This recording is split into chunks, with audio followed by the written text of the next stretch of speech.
अस्सलाम वालेकुम। तफसील में जाने से पहले मैं थोड़ा सा आपसे एक सवाल पूछना चाहूँगा कि 30 दिन रमज़ान के रोज़े रखने के बावजूद हम चांद रात को और ईद के पहले दिन क्यों भूल जाते हैं कि कभी हमने 30 रोज़े भी रमज़ान के रखे थे। याद रखें, जो 30 दिन है जिसके बारे में आगे मैं चलकर इसके बिहाइंड क्या लॉजिक है इसी से आपके साथ डिस्कस करूँगा। जो रमज़ान के रोज़े हैं, अल्लाह तबारक व तआला ने ये हमारे लिए एक कंप्लीट ट्रेनिंग प्रोग्राम अता किया हुआ है, जो हमारी जो रूह है, बॉडी है और माइंड को मुकम्मल तौर पर पूरे साल के लिए ट्रेन करती है। लेकिन अफसोस ये होता है कि हम क्या करते हैं कि इसको सही तरीके से मनाते नहीं हैं, और मसला फिर ये होता है कि आखिर में जाके फ़ायदे की बजाय काफ़ी हमें नुकसान उठाने पड़ते हैं। इसके बिहाइंड कुछ हमारी अपनी एक्टिविटीज़ है। मिसाल के तौर पर हमने इसको खाने का और प्यास बुझाने का महीना रखा हुआ है। एक्सेसिव ईटिंग हम करते हैं, चाहे वो अफ्तार के वक्त हो, चाहे सहरी के वक्त हो, बेतहाशा हम खाना खाते हैं। और इस महीने में हमारी जो स्लीपिंग है वो इंतहाई रैंडम होती है। वक्त इंतहाई हद तक हम वेस्ट करते हैं। अक्सर दफ़ा हम अफ्तारी की तैयारी करने में, सहरी की तैयारी में हम ये कीमती वक्त ज़ाया करते हैं। और जो ही रमज़ान शुरू होता है हम ईद की तैयारी में लग जाते हैं। तो नुकसान हमें किस बेस पे होता है?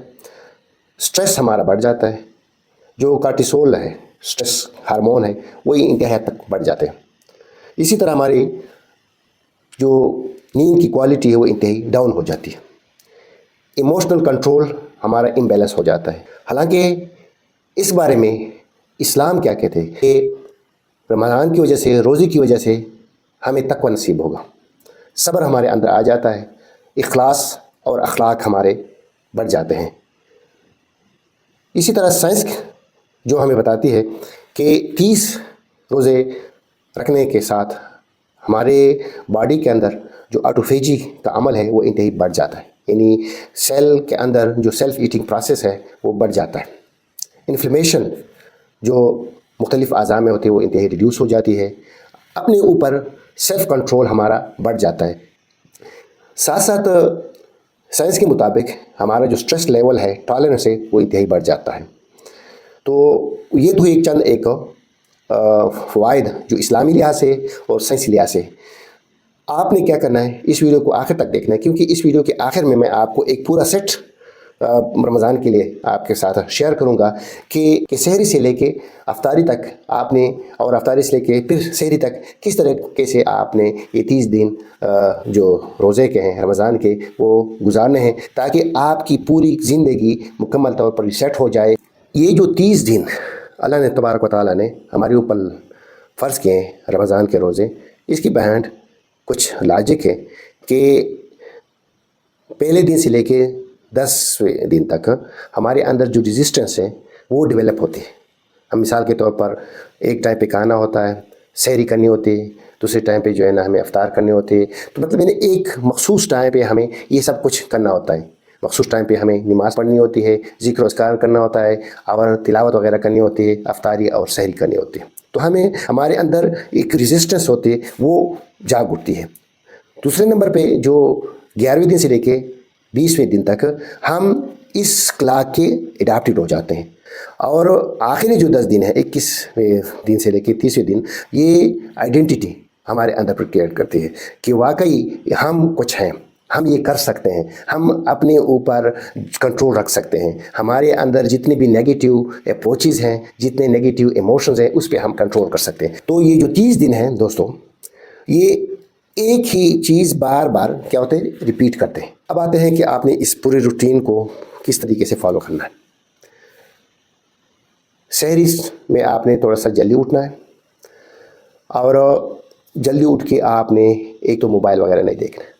इससे आपके जितने भी स्ट्रेस लेवल है वो बढ़ सकते हैं, क्योंकि मोबाइल में आपके लिए कोई पॉजिटिव मैसेज नहीं आएगा। इस दौरान आपने क्या करना है, उठ के फ़ौरन 2, 4, 6, 8 रकात तहज्जुद के नवाफिल पढ़ने, अपने आप को ज़िक्र अस्कार में मशगूल करना है। अच्छा, दूसरी बात यह है कि आपने सहरी थोड़ी सी लेट करनी है। اور سحری جو ہے نا آپ نے تھوڑا سا کم کھانی ہے. آپ جو ہے نا کیا اتنا کھائیں کہ پھر جو ہے نا چلنا مشکل ہو، پھر جو ہے نا لیٹنا مشکل ہو. پھر اس کے بعد کیا کرنا ہے، نماز فجر کے بعد آپ نے ذکر و اذکار میں اپنے آپ کو مشغول رکھنا ہے، تلاوت کلام پاک کرنی ہے. نماز فجر کے بعد آپ تھوڑا سا آرام کر لیں. فائدہ آپ کو یہ ہوگا کہ تھوڑا سا آپ اپنے آپ کو ریچارج کرتے ہیں پورے دن کے لیے. اب آپ کے پاس ایک پورا اسپیل ہے، ظہر تک، ظہر کے بعد عصر تک، عصر کے بعد افطاری تک. تو آپ نے اس دوران اپنے آپ کو کنٹرول رکھنا ہے. یہی اصل چیز ہے. اس دوران آپ کا جو صبر کا جو پیمانہ ہے وہ لبریز نہ ہو. آپ نے اپنے اخلاق کو اعلیٰ رکھنا ہے. آپ نے کیا کرنا ہے، اپنے سٹریس ہارمونز کو ڈاؤن رکھنے ہیں. جتنا ہو سکتا ہے تھوڑا بہت چہل قدمی کریں. جتنا ہو سکتا ہے آپ اپنی تلاوت کلام پاک میں اپنے آپ کو مصروف رکھیں، ذکر و اذکار میں مصروف رکھیں. جو سماجی کام ہے، جو دوسروں کے فائدے کے والے کام ہے، اس میں اپنے آپ کو مصروف رکھیں. اور ان چیزوں سے اپنے آپ کو کافی حد تک دور رکھیں کہ افطاری میں کیا پکانا ہے. ہاں، دوسروں کا خیال رکھیں، کوشش کریں دوسروں کی افطاری کا بندوبست کریں. اصل کام یہ ہے. آپ افطاری کے بعد پھر اپنے آپ کو ذکر اذکار میں مصروف رکھیں، تھوڑا سا چہل قدمی کریں، اور پھر کوشش کریں جتنا جلدی ہو سکے تراویح کے لیے جائیں. لمبی لمبی تراویح پڑھیں، قرآن پاک اس میں سنیں. تو فائدہ کیا ہوگا کہ آپ کو نے جتنا بھی کھانا کھایا ہے تراویح پڑھنے کے بعد یہ انشاءاللہ ہضم ہو جاتا ہے. نماز پڑھ چکے ہو، تراویح پڑھ چکو، تو اس کے فوراً بعد آپ نے سونا ہے. موبائل وغیرہ سے اپنے آپ کو دور رکھیں، کیونکہ موبائل کی جو لائٹ ہے یہ آپ کو پریشان کرتی ہے، آپ کے میلیٹونین لیول کو ڈیگریڈ کرتی ہے.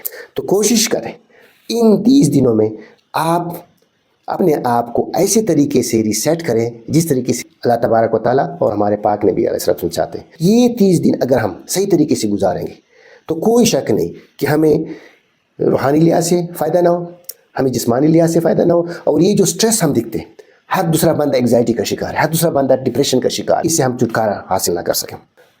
اگر یہ جو رمضان کی 30 روزیں صحیح طریقے سے ہم نے گزار دی، وقت پہ سب کچھ کر لیا ہے، اور انتہائی ضرورت کے مطابق کھانے پینے میں اپنے آپ کو مشغول رکھا، باقی ذکر اذکار میں مشغول رکھا، سماجی کاموں میں مشغول رکھا، دوسروں کی مدد میں اپنے آپ کو مشغول رکھا، تو انشاءاللہ رمضان کے بعد ہم بہترین مسلمان کے طور پر ابھریں گے. میں ہوں پروفیسر ڈاکٹر داؤد، تحقیق، آگاہی اور صحت کی آواز.